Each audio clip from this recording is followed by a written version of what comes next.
कृष्ण हरे हरे हरे राम राम राम राम हरे हरे। हरे राम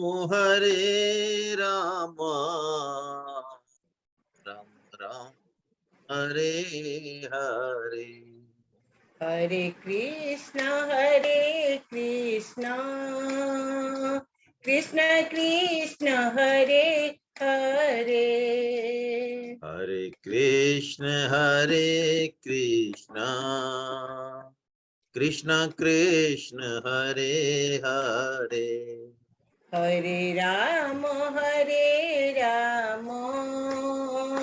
राम राम हरे हरे। हरे राम राम राम हरे हरे। हरे कृष्ण कृष्ण कृष्ण हरे हरे। हरे कृष्ण कृष्ण कृष्ण हरे हरे। हरे राम राम राम हरे हरे। हरे राम राम राम हरे हरे। हरे कृष्ण कृष्ण कृष्ण हरे हरे। हरे कृष्ण कृष्ण कृष्ण हरे हरे। हरे राम राम राम हरे हरे। हरे राम राम हरे हरे। हरे कृष्ण कृष्ण कृष्ण हरे हरे। हरे कृष्ण कृष्ण कृष्ण हरे हरे। हरे राम राम राम हरे हरे। हरे राम राम राम राम हरे हरे। हरे कृष्ण कृष्ण कृष्ण हरे हरे। हरे कृष्ण कृष्ण कृष्ण हरे हरे। हरे कृष्ण। हरे कृष्ण। भक्त भक्ति भगवंत गुरु चतुर नाम बपुए। इनके पद बंदन किए नासै बेघ अनेक। सब संतन निर्णय कियो मथि श्रुति पुराण इतिहास।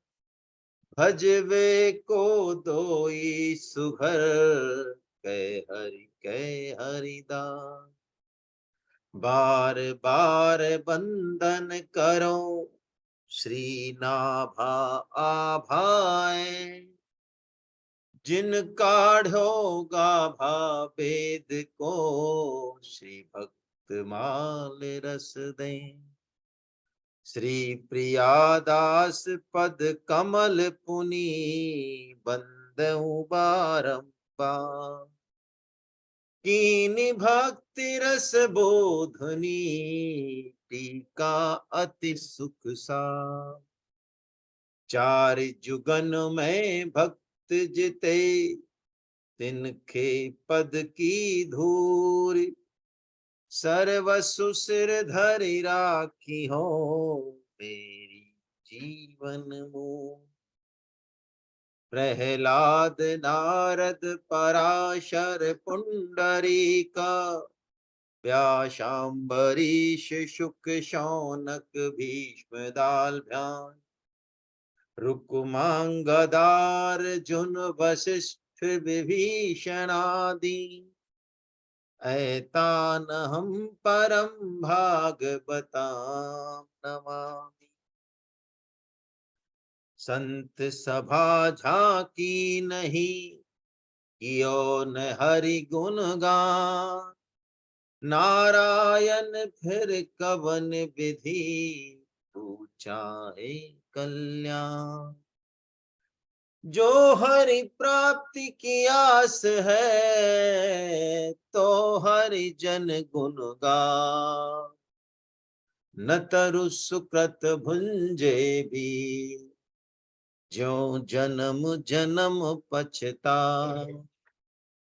भक्त दास संग्रह करे, कथन श्रवण अनुमोद, सो प्रभु प्यारो पुत्र जो, बैठे हर की गो। कामी नार प्यार जिमी, लोभी प्रिय जिमिदार, तिमि रघुनाथ निरंतरा, प्रिय लागहु मोहि राम। बोलो बांके बिहारी लाल की जय। सब वैष्णव जनों के चरणों में वंदन। श्री भक्तमाल में बड़े अनुरागी और भावुक भक्तों के प्रसंग चल रहे हैं। आज भी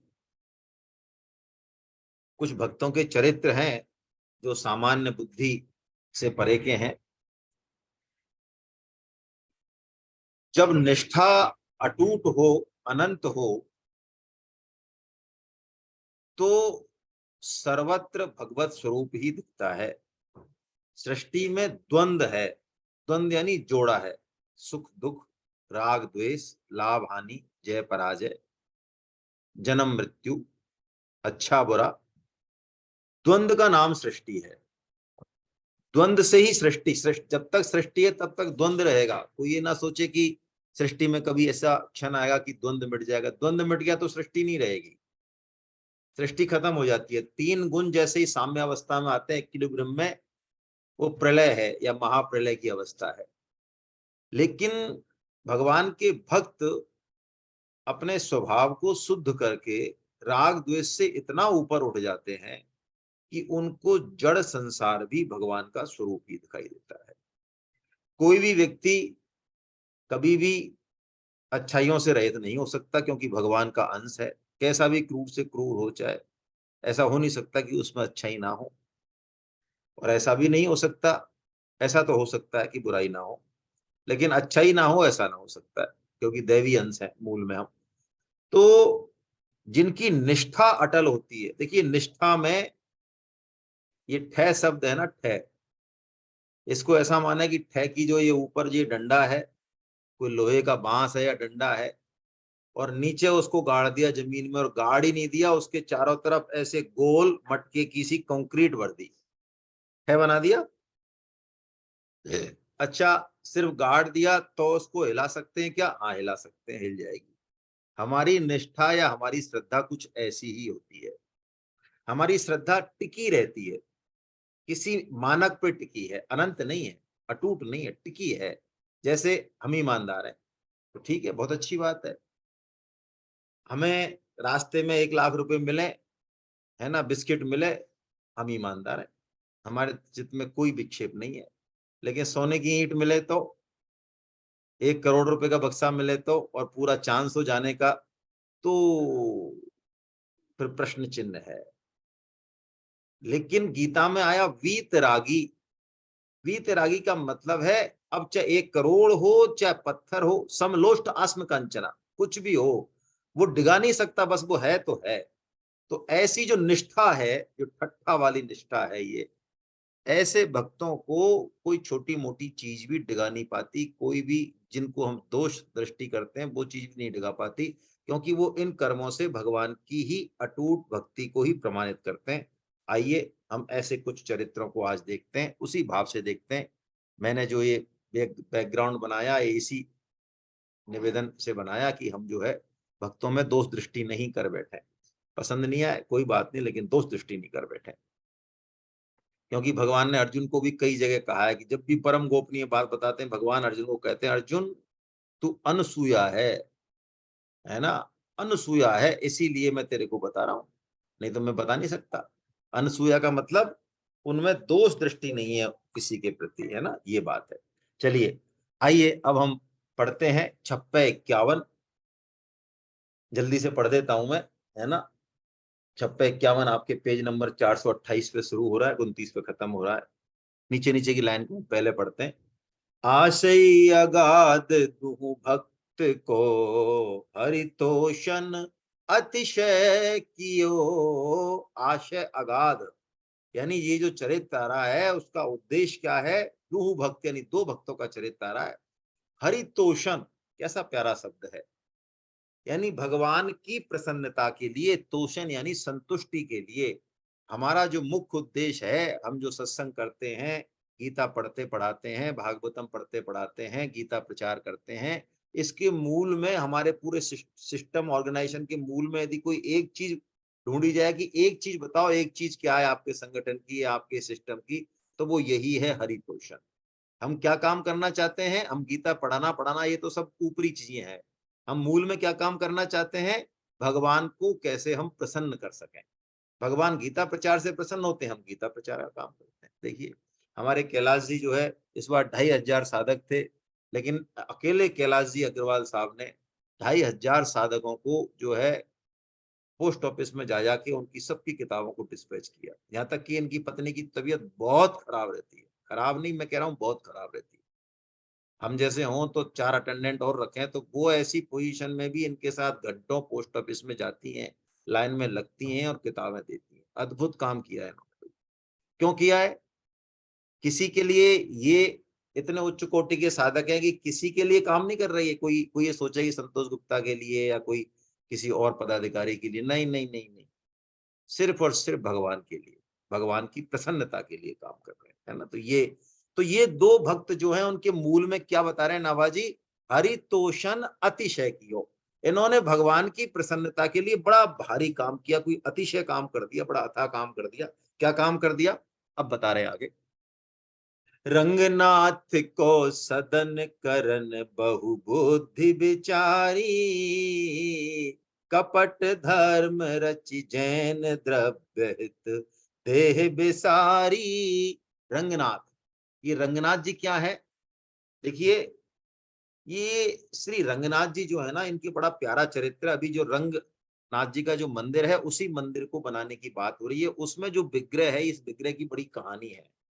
ये विग्रह मूल रूप से भगवान ने स्वयं ब्रह्मा जी को दिया है। आपको ध्यान हो श्रीमद् भागवतम में जब हम पढ़ते हैं, चतुश्लोकी भागवतम में ब्रह्मा जी भगवान की कमल नाभ से निकलते हैं क्षीरोदकशाही, तो ब्रह्मा जी कहते हैं भगवान मैं इतनी बड़ी सृष्टि कर्म करूंगा तो कहीं मेरे को जो है अहंकार नहीं हो जाए।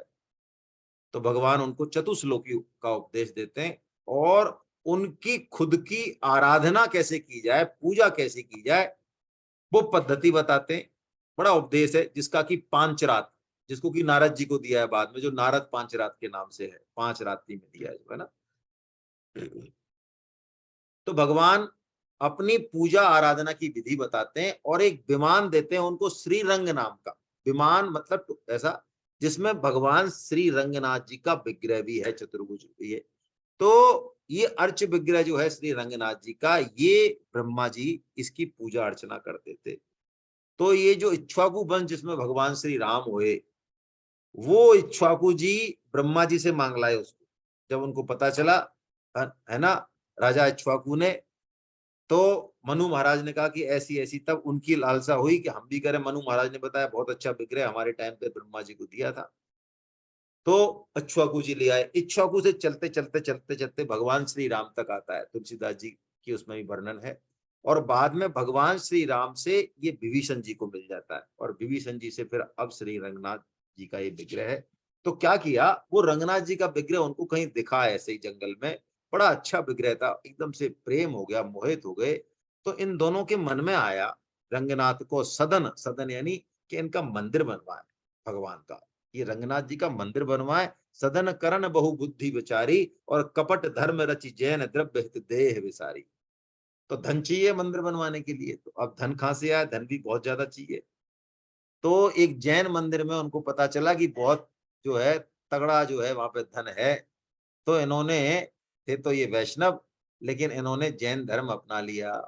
और जैन धर्म अपना के और वहां जाके इन्होंने, ये मामा भांजा के नाम से प्रसिद्ध है दोनों भक्त, मामा भांजा है, तो परम भक्त हैं। तो इन्होंने क्या किया कि जैन धर्म अपना के और वहां पे इन्होंने खूब जो है सेवा पूजा की, और ऐसी सेवा की कई महीनों तक कि जितने भी वहां के और सेवादार थे, पुजारी थे, सेठ साहूकार थे, उन सबका बड़ा इन पर विश्वास आ गया। और इन्होंने जो है बाद में धीरे धीरे उस मंदिर का मठाधीश इन्हीं को बना दिया है। तो इनको बना दिया। तो वो मंदिर में क्या जो विग्रह था वो पारस मणि का था। और उस मंदिर को इस तरह से बनाया गया था कि पारस मणि का विग्रह, उसके दर्शन तो हो जाते हैं, लेकिन उसमें यदि कोई उसकी सेवा पूजा करना चाहे तो हाथ घुसता था, बाकी कुछ जा नहीं सकता। और उसका रास्ता ऊपर जो बहुत भारी कलश, जो पत्थर का कलश जो होता है मंदिरों के ऊपर, उस कलश को खोलो तो उसमें से उस मूर्ति तक, उस पारसमणि की जो मूर्ति थी उस विग्रह तक आया जा सकता है। ये बात मामा भांजे ने धीरे धीरे धीरे धीरे, बहुत सेवा कपट उनके मन में ये था ना भाई, वो कोई वैसे तो साधु बने नहीं, जैन साधु, वो तो उनके ये था कि यहाँ से माल ले जाके और रंगनाथ जी का मंदिर बनाना है।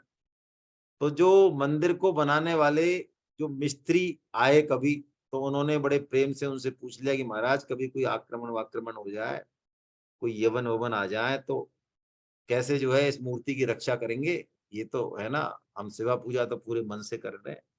तो उन्होंने कहा कि देखो ऐसा है, वैसे तो आप नहीं कर सकते, लेकिन मैं आप तुमको किसी को बताना मत, ऊपर जो कलश है पत्थर का, उसमें एक पेच है। उस लोहे के पेच को जब तुम खोलोगे, खोलोगे तो वो कलश जो है घूमेगा। इतना भारी कलश है, वैसे तो उठेगा नहीं आपसे। तो वो कलश घूमेगा, घूम के और वो कलश हट जाएगा, और वो जो फिर रास्ता है उसमें से जाके, तब जाके इस मूर्ति तक, वैसे इस मूर्ति तक कैसे भी पहुंचा नहीं जा सकता। तो उन्होंने यही किया, पता तो लगा लिया। और पता लगाने के बाद जब उनको मौका मिला तो क्या किया, पहुंच गए दोनों मंदिर के शिखर को खोल के ऊपर। और जो है वो मामा जो है वो उतर गए नीचे, और उन्होंने वहां पे उस विग्रह को ले लिया और रस्सी में बांध दिया, तो ऊपर उसने खींच लिया। और वो इतने प्रसन्न हो गए कि चलो आज हम भगवान का काम जो है करने में, हमने पाप कर्म तो किया लेकिन भगवान का काम कर रहे हैं, भगवान की बड़ी वो है, तो आज हमने जो है मंदिर, ऐसी बढ़िया मूर्ति और इतना सोना चांदी मिला है, एक बार में मंदिर बन जाएगा जोरदार। तो ऊपर आए जब वो रस्सी के सहारे, तो वो जो जो कलश के नीचे जो जिसमें से गए थे, तो कहते हैं उसमें से उनका जो है ये शरीर फंस गया, ऊपर नहीं आ पाए। जोर लगाया भांजे ने, तब भी जो है उनका शरीर आया नहीं, या तो खुशी के मारे थोड़े फूल गए या क्या हुआ, जो भी हुआ। तो अब कैसे करें? मूर्ति मिल गई, सोना मिल गया, लेकिन अब करें क्या? तो मामा ने, जो फंस गया था मामा, उसने कहा देख भांजे, तू बिल्कुल भी जो है संशय मत कर, तू मेरा सिर काट दे तुरंत। सिर काटने के लिए क्यों कहा?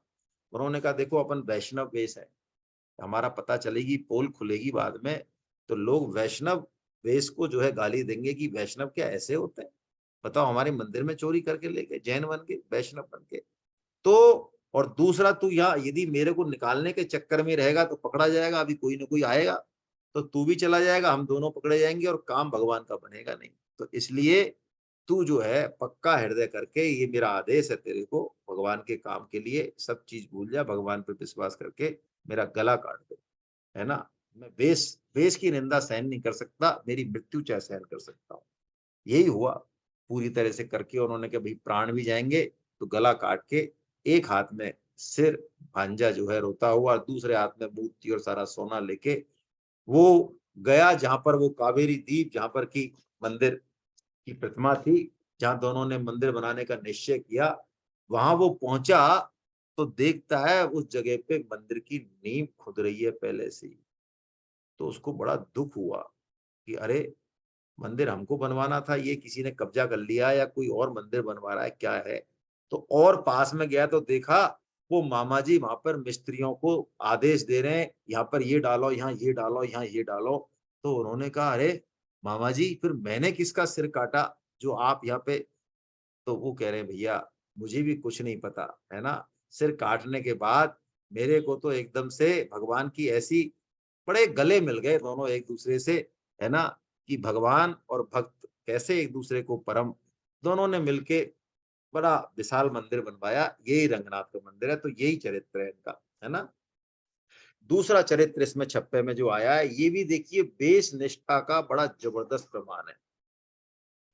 व्यक्ति में वेश निष्ठा देखी जाती है, लेकिन कोई पशु पक्षी में वेश निष्ठा देखी जाए, ये चरित्र कुछ इस तरह का चरित्र है।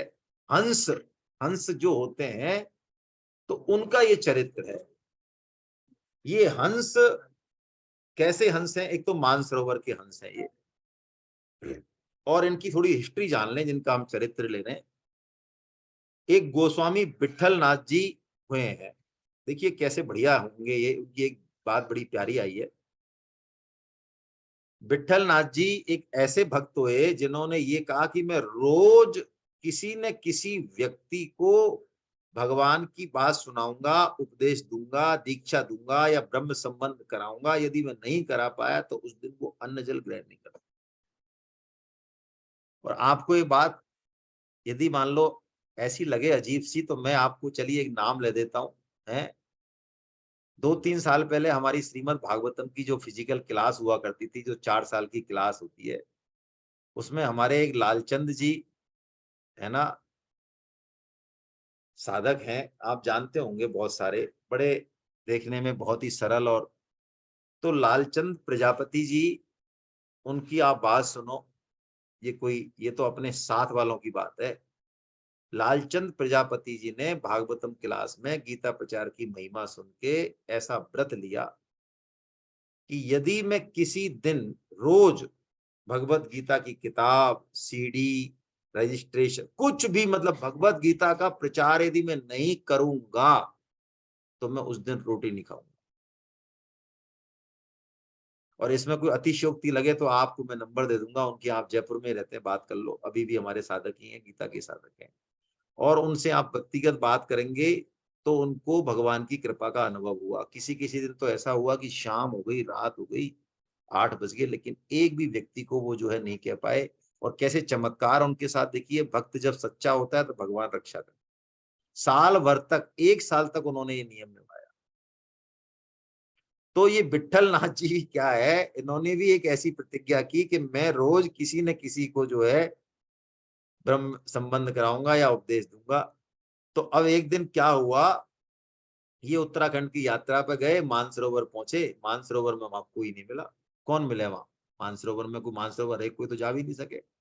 तो इनके शिष्यों को चिंता हुई कि आज स्वामी जी इतनी अच्छी जगह और इतना थकान से आए, लेकिन यहाँ फिर कुछ नहीं खाएंगे, तो क्या करें, क्या हो? तो उनकी दृष्टि पड़ी मानसरोवर में जो हंस तैर रहे थे। हैं, तो सेवकों ने कहा कि स्वामी जी, आज और तो यहाँ पे कोई चिड़िया भी नहीं दिख रही है, ये मानसरोवर के हंस हैं, बोलो आप कहो तो इनको उपदेश दो तो आप। तो संत की भाषा सब समझते हैं, उन्होंने कहा ले आओ इनको ही घेर घार के आओ। तो मानसरोवर के हंसों को वो ले आए और उनको विठल नाथ जी ने उपदेश दिया। तो वो हंस अब वास्तव में हंस हो गए। कैसे? पहले तो वो दूध और जल को अलग अलग करते थे, लेकिन अब हंस रूपी विवेक आ गया उनमें। सत और असत को पहले मुक्ता चुकते थे, अब वो स्वयं जीवन मुक्त हो गए। और जैसा स्वामी जी ने उपदेश दिया, वो मानसरोवर में ही भगवान के नामों का वर्णन करने लगे। बड़ा उनको दिव्य सुख मिला। अब इनकी जो कथा है वो सुने हम, कि पहले छप्पे में से ले लेते हैं। हंस पकड़ने काज बधिक बानो धरियाए, तिलक दाम की सकुच जान तिन आप बंधाए। आपके पास, सबके पास किताब है या नहीं है? नए साधकों के लिए पूछ रहा हूँ। यदि किताब नहीं है तो आप मंगा लें भाई, बिना किताब के आपको बैठेगा नहीं। ये जो गीता प्रेस की भक्तमाल है ना, ये मैं दिखा रहा हूँ, 2066 नंबर कोड है इसका। ये 150-200 रुपए की आएगी, मंगा लें आप, इसमें सब चीज लिखी है। थोड़ा पढ़ते हैं तो थोड़ा कंसंट्रेशन बनता है। तो क्या हुआ, एक राजा था, उस राजा को कुष्ठ रोग की बीमारी हो गई। तो कुष्ठ रोग की बीमारी हो गई और वो मिटी नहीं किसी तरीके से। तो उस राजा ने क्या किया, बड़े बड़े वैद्य बुलाए, और जब कैसे भी ठीक नहीं हुआ तो उन्होंने कहा, अरे तुम राज वैद्य दो इतने सारे, और हम तुमको जिंदगी भर के लिए पाल रहे हैं पोस रहे हैं, और तुमसे एक छोटी सी जो है हमारा रोग ठीक नहीं हो रहा, ठीक करो इसको, और नहीं तो मृत्यु दंड देंगे तुमको सबको। अब बताओ राज आज्ञा के सामने कोई क्या करे, वैद्यों की बड़ी हालत खराब हुई। तो उनमें एक बूढ़ा वैद्य था, तो उसने ये कहा कि देखो ऐसा है, अब ये राजा समझता नहीं है, पता नहीं, अब हम तो इलाज ही तो कर सकते हैं, ठीक करने वाले तो भगवान है। कोड नंबर 2066 है ना, भक्तमाल नाभाजी। तो वो बूढ़े वैद्य ने कहा कि ऐसी कोई चीज बता दो जो राजा मंगवा ही नहीं सके। तो उन्होंने अगले दिन वैद्यों ने कहा कि महाराज देखो आपकी बीमारी बहुत तगड़ी है, ये ऐसे सही नहीं होगी। तो कैसे होगी, इसके लिए मटेरियल चाहिए, पदार्थ क्या चाहिए महाराज आप अरे मंगवा कैसे नहीं पाएंगे, हम सब मंगवा दें। कि मानसरोवर के हंस जो है ना, हंसकों को लाओगे, उनको मार के, और उनकी औषधि बनेगी, उससे आपका कुष्ठ सही हो जाएगा। वैद्यों ने सोचा कि ना तो मानसरोवर की हंस इन पे मिले, और ना वे लाएं, और ना कोई औषधि बने, हमारी तो जान छूटे कम से कम। अब राजा ने क्या किया, राजा ने वहां के शिकारियों को बुलवाया, और शिकारियों को भी उसने यही कह दिया, है ना, कि भाई, हाँ 2066 बिल्कुल मृदुला जी ने लिख दिया है। शिकारियों से कह दिया कि ऐसा है, हंस, मानसरोवर के हंस लेके आओ, और नहीं लाए हो तो तुमको प्राण दंड मिलेगा। उन्होंने वेदों से पूछा, महाराज ये क्या आपने हमारे ऊपर आफत कर दी। तो वेदों ने कहा, देखो हम तो खूब समझते हैं, रोग दो तरह के होते हैं। एक तो कर्म के भोग होते हैं, वो दवाइयों से ठीक नहीं होते हैं। एक कोई वैसे आहार विहार से संबंधित रोग होते हैं, वो दवाइयों से ठीक होते हैं, लेकिन राजा को कौन समझाए। तो चलो, अब वो चले, वो व्याध जो है शिकारी चले। तो अब मानसरोवर कहते हैं, मानसरोवर जाना जो है, जो दिव्य मानसरोवर है, वो किसी को दिखता नहीं है आसानी से। तो वो भटकते रहे, तो वहां पे एक संत मिले उनको, उन्होंने उनको बताया। तो वो जो मानसरोवर पे जब वो शिकारी गए, तो वो हंसों को पकड़ने के लिए उन्होंने खूब प्रयास किया, लेकिन हंस उनको देख के उड़ जाते। लेकिन उन्होंने ये देखा कि जब संत आते हैं या कोई वैष्णव आते हैं, तो ये हंस उनके आसपास चुग्गा चुगते रहते हैं और खेलते रहते हैं, तब नहीं भगते हैं। मुनिगण निकट बेहंग मृग जाही, तुलसीदास जी कह रहे हैं कि आश्रम जब दंडकावरण में श्री राम जा रहे हैं, तो जो पशु पक्षी हैं वो मुनियों के आश्रमों में, मुनियों के पास, भगवान श्री राम के पास है। मुनिगण निकट बेहंग मृग जाही, बाधक बधिक बिलोक पराही। लेकिन जैसे ही पशु और पक्षियों में ये सेंसेस हमसे ज्यादा होते हैं, वो ज्यादा जल्दी समझते हैं। तो क्या हुआ, इन्होंने जब ये देखा, तो इन्होंने कहा कि ठीक है भाई। तो इन्होंने वैष्णव वेश बना लिया, चारों जो बधिक थे उन्होंने वैष्णव वेश बना लिया। और जब वैष्णव वेश बना लिया, तो जो हंस थे, इन्होंने देखा कि ये चार है तो ये बधिक, लेकिन वैष्णव वेश में आए हैं, तो जानबूझकर वो हंस जो है वो बंध गए, उनके जाल में फंस गए, और उनको पकड़ के वो ले आया। जब भगवान ने हंसों की ऐसी वेश निष्ठा देखी है, क्यों पक्षी तो बोल भी नहीं सकते मनुष्य की तरह, तो वो जब पहुंचे राजा के यहाँ हंस, और उनको मारने की योजना बनी, उससे पहले ही भगवान उस नगर में एक वैद्य का रूप धारण करके पहुंच गए। और वो खड़े हो गए कि भाई किसी को कैसा भी रोग हो, अनाप शनाप, हम सब अड़ंग बड़ंग सब स्वाहा कर देते। अरे ऐसा कैसे। तो लोग आने लगे, लोगों ने देखा, अरे सारा संसार ही रोगी है। भाई संसार में रोग के अलावा और है क्या। दुखालय शाश्वतम कहा भगवान ने, तो हम सबको रोगी रोग तो है। तो लोग आने लगे, लोग रोते रोते आते, कुछ भी रोग बताते, हड्डी का कुछ का भी, और वो वैद्य जो है, वैद्य रूपी भगवान ऐसा कुछ करते और ठीक हो जाते एक खुराक में। तो वीआईपी लोग भी आगे, फटाफट उसी दिन हल्ला हो गया पूरे नगर में, राज्य में। और जो वीआईपी लोग आ गए उनके भी रोग ठीक हो गए। तो उन लोगों ने कहा कि महाराज हमारे राजा को ठीक कर दोगे क्या आप? हमारे राजा को बहुत तगड़ी बीमारी है, उसको बड़े बड़े वैद्य ठीक नहीं कर पाए। तो उसने कहा अरे कितनी बड़ी बीमारी हो, एक खुराक में कर देंगे हम, दूसरी खुराक नहीं चाहिए। अच्छा तो महाराज ऐसा है, आप खुद ही चलो महाराजा के वहां, है ना, यदि आपकी कृपा हो जाए। उन्होंने कहा चलो चलते हैं, हमारी क्या दिक्कत है। तो चले। तो राजा को बताया लोगों ने कि साहब ये राजा के पास पहुंच गई सूचना। तो राजा ने बड़ा उनका जो है स्वागत सत्कार किया। तो उन्होंने कहा कि महाराज देखो हमारा, तो उन्होंने कहा ये हंस क्यों मंगवाए तुमने? हंस देखे तो वहां पे हंसों को मारने की तैयारी हो रही थी। तो उन्होंने कहा ये हंस हमारी दवा बनाएंगे और कुष्ठ रोग। अरे कि तुमको किसने कह दिया? ये हंस वंश की दवा से कुछ नहीं होगा, ये कुष्ठ रोग ये हम सही कर देंगे, बोलो तुम्हारे। अरे महाराज फिर तो एक एक डोज में सही कर देंगे आपको, तो क्या करें?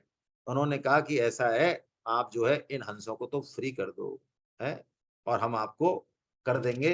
तो जैसे ही उन्होंने हंसों को फ्री किया, तो बस भगवान को तो क्या लगे, उन्होंने एक जो है खुराक बनाई कुछ भी करके और राजा को पिलाई। और राजा को पीते ही जो है राजा एकदम ठीक हो गया, चरणों में गिर गया उनके कि महाराज आप जो है हमसे कुछ गांव ले लो, कुछ पट्टे लिखवा लो, कुछ तो कर लो हमसे। तो राजा ने कहा देखो भैया, इन हंसों से कुछ सीखो तुम। इन हंसों ने ये जानते हुए भी कि तुम्हारे ये काम आएंगे, इनकी वैष्णव वेश की निष्ठा देखो, इसको तुम धारण करो, बस यही मेरा पुरस्कार है। जैसा ये तुम मनुष्य हो, इन पशुओं से तो कुछ सीखो। आहार निद्रा भय मैथुन चे सामान्य एतत् पशु भी नरा नाम है। चार काम तो पशुओं और मनुष्यों में समान होते हैं, आहार निद्रा और भय मैथुन। धर्मो ही एकाम तेषाम विशेषो धर्मे नहीं ना पशु भी समाना। तुम जो अपने सुख के लिए ये जो दूसरों को इस तरह से काम करने का करते हो, ये ठीक नहीं है। आज से तुम ये प्रण करो कि कभी भी किसी जीव को सताओगे नहीं, नहीं तो तुम्हारी धृतराष्ट्र की सी गति होगी। तो बस ऐसा कह के राजा से उन्होंने ये वरदान लेके और भगवान जो है अंतर ध्यान हुए। तो ये हंसों का चरित्र है। हंस पक्षी वेश में वेश निष्ठा, ऐसे आपको आगे भी चरित्र लाला लाला उनका लालाचार्य जी का चरित्र भी आएगा आगे, बड़ा प्यारा चरित्र है, उनकी भी वेश निष्ठा अद्भुत थी, है ना। अब जो तीसरा चरित्र है इसमें, वो और भी जो है बुद्धि से और भी परे का है वो, है। लेकिन आइए लेते हैं हम शॉर्ट में, छप्पे से ही लेते हैं। मैं आज कवित्त नहीं पढ़ रहा हूं क्योंकि काफी लंबे लंबे कवित्त हैं। सुत बद हरिजन देख के दे कन्या आदर दियो, आसई अगाध दुहु भक्त को हरितोषण अतिशय कियो। सदाव्रती महाजन का चरित्र है। सदाव्रती महाजन, इनको वैष्णव या साधु या संत नहीं कहा, इनकी निष्ठा ऐसी है कि सुनने में भी अटपटी लगेगी, इसलिए इनको महाजन कहा। महाजन कौन? जिनके लिए युधिष्ठिर कहते हैं, युधिष्ठिर से पूछता है यक्ष कि वेदों में शास्त्रों में अनेक रास्ते हैं, अनेक मार्ग हैं, किस पे चला जाए? बुद्धि कंफ्यूज हो जाती है। तो युधिष्ठिर बताते हैं महाजनो ये न गतः स पंथा। महाजन यानी जो शुद्ध भक्त हैं, संत हैं, भगवान श्री राम है, भगवान श्री कृष्ण है। महाजन जिस रास्ते से गए हो, उन्होंने जो जो आचरण किए हो, हम उसी रास्ते पे चला जाए, है ना, ऐसी बात उन्होंने कही। तो ये इसलिए इनको महाजन कहा। और सदाव्रत क्यों कहा इनको? क्योंकि ये रोज रोज क्या, इनके हमेशा नित्य भोजन वस्त्र इत्यादि चीजों का भंडारा खुला ही रहता था। कोई भी व्यक्ति कहीं से भी आए खाली हाथ नहीं जा सकता है। तो क्या हुआ, ऐसा इनका बड़ा इनका सदाव्रत की महिमा। सदाव्रती का मतलब है कि हमारी जितनी सामर्थ्य हो उतना हम इस सृष्टि में लगाएं। एक कवि हुए वाजिंद कवि, बड़ी अच्छी कविता लिखते हैं वो, अन्नदान का और बाकी चीजों का महत्व बताते हैं। वो कहते हैं भूको दुर्बल देख नहीं मुख मोड़िए, जो हरि सारी दे तो आधी तोड़िए। या यानी भगवान हमको यदि पूरी दे रहा है तो कम से कम आधी तो दे दें। भूको दुर्बल देख नहीं मुख मोड़िए, जो हरि सारी दे तो आधी तोड़िए। अब हमारे जैसे कहेंगे महाराज आधी तो हम तो नहीं टूटे, दे आधी की अर्ध, अर्ध की कोर रे। क्या कह रहे हैं कवि बाजिद हैं?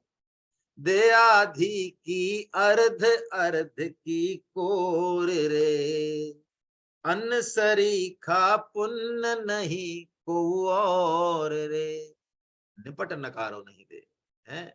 अरे तू आधी नहीं दे तो आधी की आधी दे दे, अरे वो भी नहीं दे सके तो जो है एक कोरी दे दे, लेकिन निपट नकारा मत दे कि नहीं दूंगा। क्यों? क्यों? तो उन्होंने कहा कि माया जो है ना, वो माया आती ही इसलिए कि उससे हम अपना पुराना ऋण चुका लें, और यदि नहीं चुकाया तो माया की और बेटी दोनों की उपमा दे रहे हैं वो। माया बेटी बढ़े सूम घर माय रे, छिन में उलझ जाए सो रहती नाय रे, अपने हाथों हाथ विदा कर दीजिए, बन के सहज उदार बड़ो यस लीजिए। ये जो है दान की, क्योंकि कलयुग में बड़ी महिमा है दान की। दान से चाहे हम कैसे भाव से करें, त्याग तो होता ही है, तो हमारे रजोगुण नष्ट होता है, उससे कम होता है। इसलिए दान की बड़ी महिमा है ना। जो जल बाढ़े नाव में और घर में बाढ़े दाम, और दोनों हाथ उलीचिए यही सयानो। तो ये सदाव्रती जी जो है यही काम करने वाले थे। लेकिन क्या हुआ एक बार कि एक भक्त आए तो सदाव्रती जी उनकी बड़ी सेवा की, और भक्त भी उन्होंने क्या किया, वो संत ने, इनको यहाँ पे लगा कि यहाँ बहुत अच्छी सेवा पूजा हो रही है तो इनके यहाँ रुक गए, रहने लगे। लेकिन एक दिन ऐसा हुआ, उस सदाव्रती का एक लड़का था छोटा, उससे उस संत की बहुत प्रीति थी, साथ ही खाते थे, साथ ही बैठते थे। लेकिन एक दिन ऐसा हुआ कि उस, पैसा बहुत था इनके पास, तो उस बच्चे ने बहुत सारे गहने पहन रखे थे, और गहने पहने पहने ही वो उन संत के साथ गांव के बाहर कहीं चला गया खेलने, और किसी जगह पे ऐसी पे बैठे, या भगवान की लीला मान लें, जो भी मान लें, उस संत की मति भ्रष्ट हो गई। उसने उन गहनों के लोभ में जो है उस बच्चे की हत्या कर दी, और उसको वहीं गाड़ दिया, और गाड़ के और वो घर आ गए। इधर ये जो है बहुत चिंता कर रहे थे, इनकी पत्नी और एक ही बालक पता नहीं कहाँ फंस गया जाके। तो जब सदाव्रती जी ने, वो संत तो वापस आ गए, तो उस संत को और घर की दासी को लेके गांव में ढिंढोरा पिटवाया कि भाई कहीं हमारा बच्चा देखा हो तो कोई बताए। तो वो गांव के बाहर गए, सेठ जी भी साथ थे, सदाव्रती जी, तो एक सन्यासी जो ध्यान में थे, उन्होंने वो दृश्य देख लिया था कि ये संत हैं, वैष्णव हैं, लेकिन बताओ हत्या करके ये काम कर रहे हैं। उस समय वो कुछ नहीं कह पाए, ध्यान में थे, आ गए। तो जब वहां ये पहुंचे तो उस सन्यासी ने कहा कि तुम्हारे पुत्र को इसी ने मारा है, ये जो तुम संत जो लगे को घूम रहे हो ना, इनको संतों को इसी ने मारा है। तो देखो सदाव्रती जी का कैसा भाव है, देश निष्ठा में बुद्धि से परे का भाव है। उन्होंने उस सन्यासी को कहा कि नहीं, तुमने ही मारा है, संत तो मार नहीं सकते, तुमको पता है इसका मतलब तुमने ही मारा है, तुम ही हो हत्यारे, तुम्हारी पुलिस में रिपोर्ट कराते हैं। सन्यासी ने कहा महाराज, घबरा गया हम तो तुमको बता रहे हैं, आंखों देखी, और तुम हमारे ऊपर ही जो है वो कर रहे हो। तो संत, उन्होंने कहा सदाव्रती जी ने कोने में ले जाके कि तुम, जो तुमने देखा है वो चुप हो जाओ, ये मेरा ही बेटा है, संत ने नहीं मारा, तुम ऐसा मान लो, तुम साधु का नाम मत लो, तुम कहीं चले जाओ, नहीं तो मैं तुम्हारा कर। अंतिम संस्कार किया उसका, और आ गए सदाव्रती जी। अब संत उनके इस व्यवहार को देख के, उनको काटो तो खून नहीं, वो इतना गमगीन हो रहे हैं और अपने किए पर इतना पछता रहे हैं, है ना। तो उनके इस उदास पने को देख के उनकी पत्नी और उन्होंने एक निर्णय लिया, उनकी एक कन्या थी, तो उन साधु से कहा कि आप हमारी कन्या को जो है के साथ ब्याह कर लीजिए। तो संत ने इस बात को सुन के ही वो रोने लग गए और उन्होंने कह दिया कि तुम्हारे लड़के को मैंने ही तो मारा है और मेरे हृदय में इतना दुख है कि मुझसे जीवित नहीं रहा जा रहा है। आप मेरे जैसे पापी को नाम मत लो और मेरे को तो जो है आप बुरे से बुरा जो ट्रीटमेंट कर सकते हो वो सब करो। लेकिन इतना कहने पर भी सदाव्रत जी ने उनके प्रति बिल्कुल भी जो है दोष दृष्टि नहीं की है और उनको कहा कि देखो वो भगवान को प्राप्त हो गया और सारे संसार को मौत लिपटी है, तो अब जैसा उसका वो था कोई बात नहीं। ऐसा सुन के उन्होंने उनको संतुष्ट किया। अगले दिन उनके गुरुदेव जो सदाव्रती के गुरुदेव थे, बहुत पहले जिनसे दीक्षा ली थी, वो आए। अब भगवान ने भेजा उनको कोई है ना प्रेरणा दी। तो जब वो आए तो उन्होंने सदाव्रती से पूछा कि तुम्हारा वो बालक कहाँ है? तो सदाव्रती ने कहा महाराज वो बालक तो जो है उम्र पा गया उसकी, तो कुछ नहीं बताया उन्होंने कि है ना वो तो भगवान को प्यारा हो गया है। तो संत ने कहा कि देखो वो कोई उसकी मैंने मैंने उसको जन्म के समय देखा है, वो मर नहीं सकता, उसकी बहुत लंबी आयु है। तुम मुझे बताओ वो कहाँ, तुम्हारे भगवान ने कोई परीक्षा ली है? तुम्हारा पुत्र मरा नहीं है और क्योंकि भगवान ने स्वयं ने मुझे प्रेरणा दी थी स्वप्न में तुम्हारे पास आने के लिए, भगवान कोई ना कोई कुछ ना कुछ, तो जहां तुम्हारे उसका दाह संस्कार हुआ है वो जगह हमको बताओ। तो वहां उन्होंने जो है दाह संस्कार की जगह ले गए और संत शिरोमणि जो उनके गुरुदेव थे उन्होंने वहां ध्यान किया, कीर्तन किया और भगवत चरणामृत को जो है भगवान का आश्रय लेके, भगवान की शरणागति लेके और उस पर छिड़का, तो वो लड़का जो है जीवित होके जो है आया। ऐसा ये चरित्र कि हम इसको नहीं समझ सकते, ऐसा मान ले कि बिल्कुल जैसे इंद्रजाल नहीं होता है, इंद्रजाल ऐसा ही होता है। एक बार एक कहानी देख लेते हैं कि इंद्रजाल कैसा होता है। ये चरित्र कुछ ऐसे ही है। एक बार एक बाजीगर था, तो राजा को वो बहुत सारे उसने इंद्रजाल दिखाए, तमाशे दिखाए। तो राजा ने कहा देखो भाई ये तो हमने सब देख रखे हैं, कोई ऐसा दिखाओ कि जो हमने आज तक नहीं देखा हो, जो हमें भी जरा करंट आ जाए। राजा ने ऐसा कहा। तो राजा ने ऐसा कहा तो उस बाजीगर ने क्या किया? कुछ नहीं किया।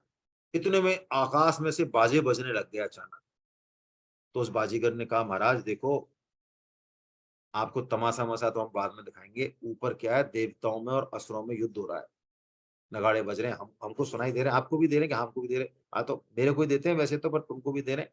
तो ऐसा है, मेरे को तुरंत ऊपर जाना पड़ेगा। अच्छा तुम ऊपर कैसे जाओगे? अरे मेरे को, मैं पहले भी जा चुका हूँ।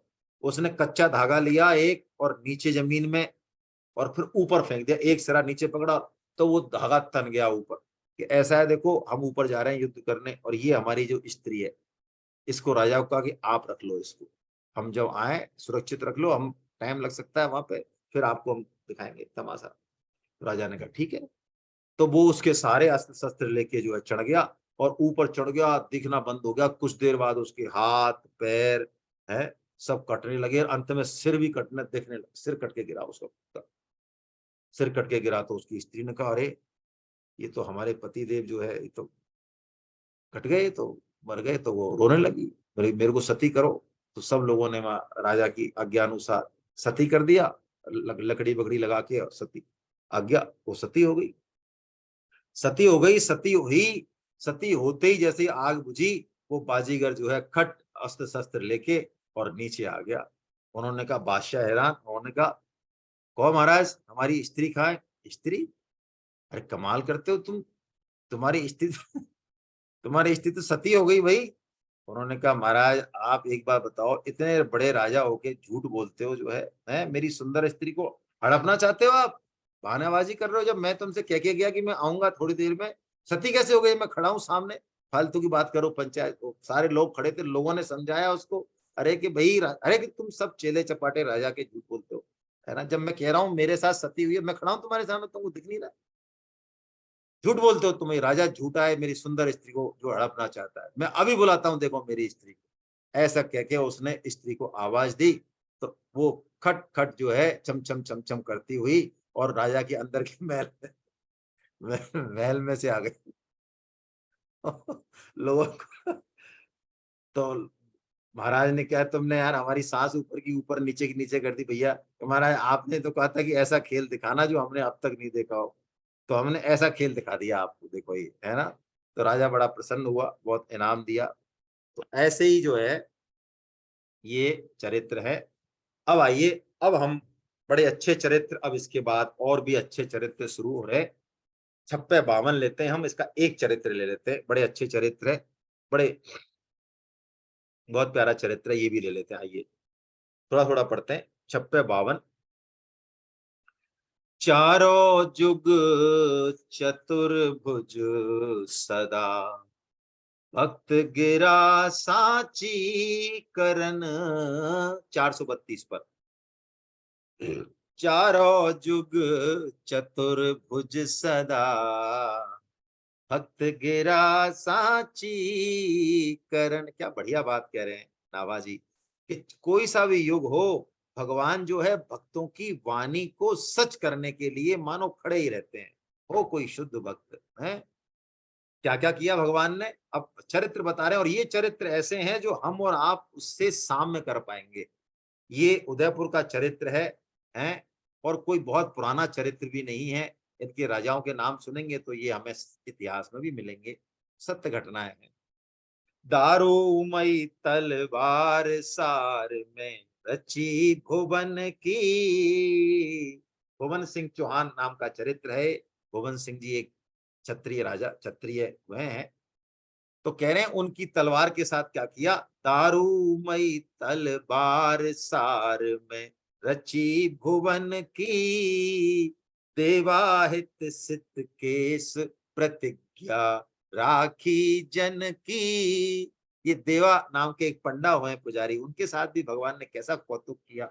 ये दो चरित्र हैं, बस इन्हीं को लेते हैं। आइए, तो भुवन सिंह जी का क्या चरित्र है कि उदयपुर के राणा हुए हैं। तो भुवन सिंह की जो पिताजी थे वो बहुत शूरवीर थे। एक बार ऐसा हुआ कि राजा गए तो एक शेर था। तो शेर ऐसा जबरदस्त था कि राजा के और उन सैनिकों के बस में भी नहीं आया। और जब भुवन सिंह की जो पिताजी थे वो भक्त थे, और वैसे बहुत शरीर से बहुत हट्टे कट्टे थे, बड़े निडर थे। जब उनको पता चला तो वो उस शेर को कान पकड़ के राजा के दरबार में ले आए। इतना शरीर बलिष्ठ था उनका, इतने निडर थे कि शेर से लड़े। अब शेर ने देख लिया कि भैया इनकी मेरी पार पड़ेगी नहीं, पकड़ लिया शेर को, पंजे से पंजे लड़ा लिया और गर्दन से गर्दन लड़ा ली। तो शेर भी समझ गया कि इन ये सवा शेर है। तो कान पकड़ा शेर का और ले आए और राणा के दरबार में खड़ा कर दिया। तो राणा ने जब देखा, ओ हो, ये तो तगड़ा मामला है। तो राणा ने उनको जो है फौज का अफसर बना दिया और 2 लाख का पट्टा कर दिया था भुवन सिंह के फादर। तो वही परंपरा चली आ रही है। तो भुवन सिंह जी भी जो इनके बेटे थे, ये राधा वल्लभ जी के भक्त थे। लेकिन इनको भी राणा ने अपना जो है बिल्कुल निजी, जो कहते हैं, गार्ड रख रखा था। और इनको भी कहीं कोई जाने की जरूरत नहीं थी, बस शिकार के टाइम पे ये जाते थे। तो बाकी इनको पट्टा वट्टा दे रखा था 400-500 गांवों का, बहुत। तो इनकी जो माता थी भुवन सिंह जी की, वो बहुत बड़ी भक्ता थी। और ये जब जाते शिकार पे राजा के साथ और वहां शिकार करते तो इनको बड़ा दुख होता। ये कहती, भगवान से प्रार्थना करती कि भगवान इसकी बुद्धि को जो है इसको सुधार दे, लेकिन वो नहीं सुधरे। उनको राजा के साथ शिकार खेलने का शौक था।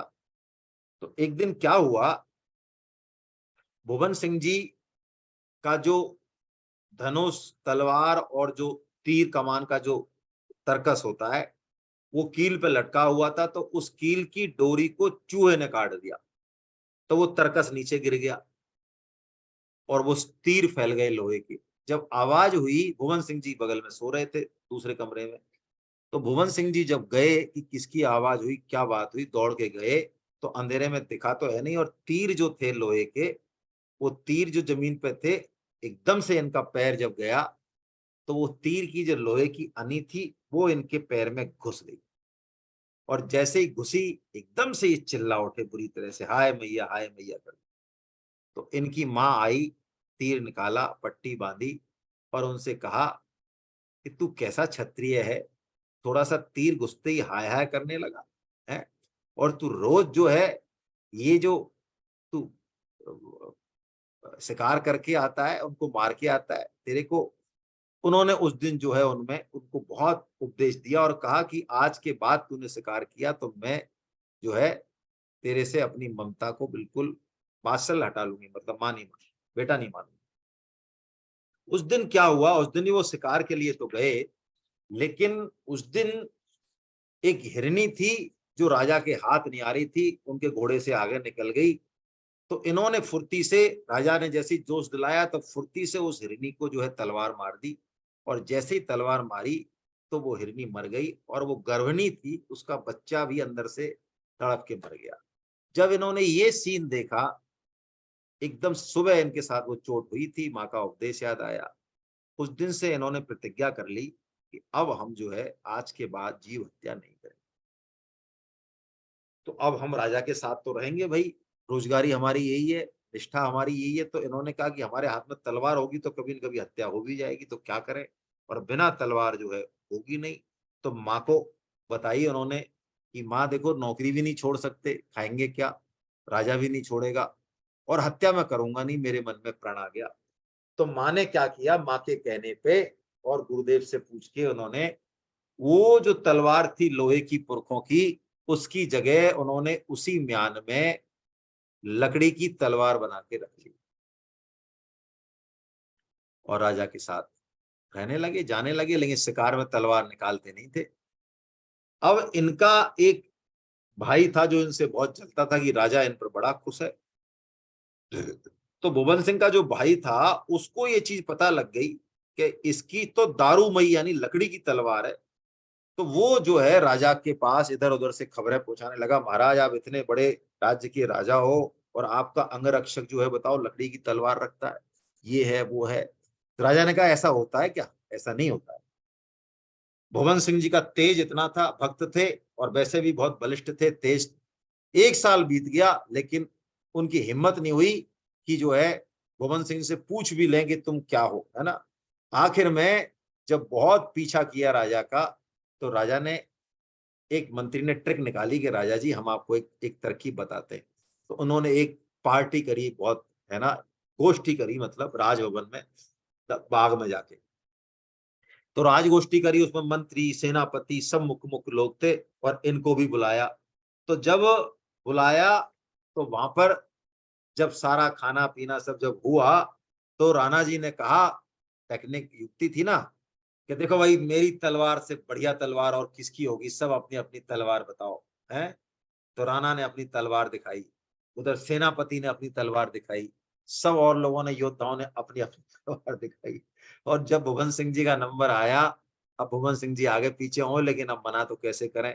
तो भुवन सिंह जी से फिर राणा ने कहा, भुवन सिंह जी क्या विचार है आपका, बताओ अपनी तलवार, आपकी तलवार के तो बड़े चर्चे हैं चारों तरफ, आपके पिताजी की तलवार ही तो है ये, है ना। तो उन्होंने कहा देखो महाराज, हमारी तलवार तो दार की है, ऐसा दार कहना चाह रहे थे तो सार निकल गया मुंह से, सार यानी लोहा, इस्पात। और जैसे ही तलवार निकाली है, तो भगवान ने जो है उनकी तलवार लोहे की कर दी। ऐसी चमकती हुई तलवार देखी लोगों ने कि सारी तलवार जो है फेल हो गई। राजा ने कहा भाई ये तलवार तो मैंने पहले भी देखी है, ये तलवार आज तो ऐसी लग रही है कि जैसे मानो कोई बिजली की तरह चमक रही है। अब राणा ने कहा, जो भाई उनका जो भाई था, वहीं से कहा कि पकड़ो इसको और इसको सूली पे चढ़ा दो, खत्म करो इसको। उन्होंने भुवन सिंह जी ने कहा महाराज क्या बात हो गई, अरे कि ये 1 साल से मेरे पीछे पड़ा हुआ है, 1 साल से तुम्हारी चुगली कर रहा है कि तुम्हारी तलवार जो है दार की है? और आज ये आयोजन भी तुम्हारे लिए, हम तुमसे माफी मांगते हैं भाई, तुम्हारी निष्ठा को प्रणाम करते हैं। तो उन्होंने कहा महाराज वास्तव में इसको आप छोड़ दो, क्यों, इसने जो बात कही है वो बिल्कुल सही है, हैं? अरे अभी तो तुमने दिखाई है ये तलवार हमको कि देखो महाराज, आपको याद हो तो उस दिन गर्वनी जो मरी थी वो हिरनी, उस दिन के बाद से मैंने वास्तव में तलवार जो है दार की ही रखी। मुझे नहीं पता कि, और अब मैं आपसे क्षमा चाहता हूं मैं दार की तलवार से सार की तलवार पे नहीं आऊंगा, मैं दार की ही तलवार रख के आपके पास आ रहा हूँ। तो राजा बड़े प्रभावित हुए। उन्होंने कहा आपके पिताजी को तो हमने 2 लाख का पट्टा कर रखा था, आपको हम 4 लाख का पट्टा करेंगे, और अब आपको भी दरबार में आने की जरूरत नहीं है। आप जैसे भक्तों के दर्शन हमारी इच्छा होगी तो हम जो है आपके घर पे आके कर लिया करेंगे। आप राधा वल्लभ देव जी की खूब सेवा आराधना करो। आप बैठे हो हमारे राज्य में तो हमारा राज्य फल फूल रहा है। आप जैसे भक्तों के कारण हमको दर्शन हो गए, भगवान के दर्शन हो गए, भक्तों के दर्शन हो गए। ऐसा कह के राणा ने जो है भुवन सिंह जी को, भक्त ऐसे होते हैं। अगला चरित्र है, ये अगली बार लेंगे, पंडा, इन्हीं राणा जी का है। और ये तो बड़ा सही चरित्र है। आज भी इस चरित्र के बारे में बस एक चीज बता देता हूँ कि उदयपुर के जो राणा होते हैं, वो कौन सा मंदिर है, ये मंदिर भूल रहा हूं मैं, जब तक वो गद्दी पर नहीं बैठे तब तक तो चतुर्भुज जी का जो मंदिर है शायद उदयपुर में, तब तक तो उनके चतुर्भुज जी के दर्शन वो कर सकते हैं आज भी उदयपुर की राजगद्दी पर। लेकिन राजगद्दी पर बैठने के बाद चतुर्भुज जी के मंदिर में दर्शन नहीं कर सकते। आन है ये, क्यों है, ये चरित्र हम देखेंगे। इसके बाद बड़े प्रैक्टिकल और बड़े अच्छे चरित्र आ रहे हैं, जो है अगली बार देखेंगे हम। आगे तो फिर बहुत महान भक्तों के चरित्र आएंगे, कबीर जी के, रैदास जी के, पीपा जी के, बहुत बड़े बड़े चरित्र आएंगे। बस 2-3 क्लास में जाके छोटे चरित्र पूर्ण हो जाएंगे। हरे कृष्ण, हरे कृष्ण, हरे कृष्ण। आपके मन में कोई बात हो तो हम कर लें। जयमल गुप्ता साहब तो आज थे, पता नहीं कहाँ है अब, थे तो सही।